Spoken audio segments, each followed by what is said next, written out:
Welcome to Raghavan naturopathy. आज बात करेंगे जिन लोगों को ब्रेन हेमरेज होता है तो उसको क्या इलाज लेना चाहिए। जैसे कि ब्रेन हेमरेज होने पर आपको घर में तो पता नहीं चलेगा कि ब्रेन हेमरेज हुआ है क्या हुआ है, तो आपको सीटी स्कैन आपको विदिन मतलब कि जब 48 से 24 घंटा के बाद तुरंत यदि आप यदि मान लीजिए आपको ब्रेन हेमरेज हुआ या कुछ भी उस टाइप का बेहोशी आया तो आप इमीडिएट जाएंगे सीटी स्कैन कराने, तो पता नहीं चलेगा कि ये क्या हुआ है। वो उसका पता कम से कम 12 घंटा बाद ही चलता है। तो 12 घंटा के बाद एक तो आप सीटी स्कैन कराएंगे या कोई डॉक्टर जो आपका इलाज कर रहे हैं वो कराएंगे। जैसे आपको बताता है कि ब्रेन हेमरेज हुआ है, आप इमीडिएट वहाँ के चंगुल से बाहर निकल के घर चले आइए। आप हॉस्पिटल का कोई भी इलाज मत लीजिए ब्रेन हेमरेज में, क्योंकि ब्रेन हेमरेज में हॉस्पिटल का कोई भी इलाज आपको अपंग बना देगा। नहीं तो जो इलाज आप हॉस्पिटल में लेंगे वो आपको अपंग बना देगा। आपको ये बात बहुत हैरानी लग रहा होगा कि ये कैसे हो सकता है। हमने कम से कम 1000 मरीजों में सर्वेक्षण किया है। जिन लोगों ने ब्रेन हेमरेज का कोई हॉस्पिटल में इलाज लिया है उसका, और जो लोग घर में बैठे रहे उसका। जो लोग घर में बैठे रहे उसमें 99% लोगों को फुल रिकवरी हो जाता है।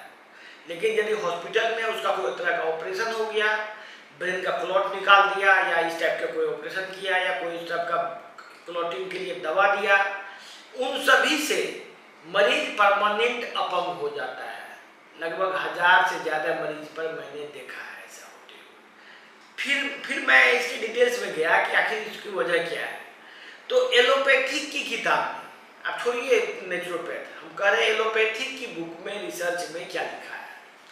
एलोपैथिक की और बुक में और रिसर्च में क्लियरली लिखा हुआ है कि यदि किसी भी तरह का स्ट्रोक होता है, चाहे वो हेमरेज से हो या क्लॉटिंग से हो, ये दोनों ही कंडीशन में आपको रेस्ट लेना है।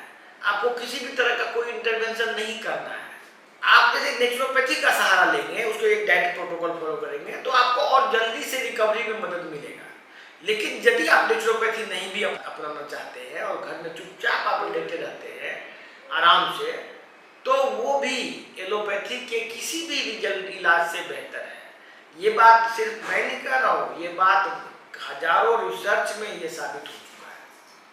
खास करके जो लोग ब्रेन हेमरेज से पूरा डर के ब्रेन का ऑपरेशन कराते हैं, उसमें से यदि ब्रेन का सचमुच में डॉक्टर ऑपरेशन कर देता है तो उसमें 99% पेशेंट परमानेंटली पैरालाइज हो जाता है। ब्रेन हेमरेज का बहुत वजह हो सकता है। किसी ओल्ड एज में अपने आप ब्रेन हेमरेज होता है, किसी को एक्सीडेंट से ब्रेन हेमरेज होता है।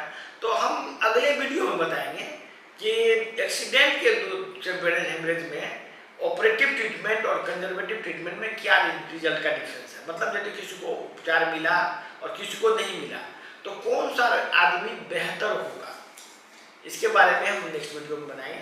तब तक के लिए धन्यवाद।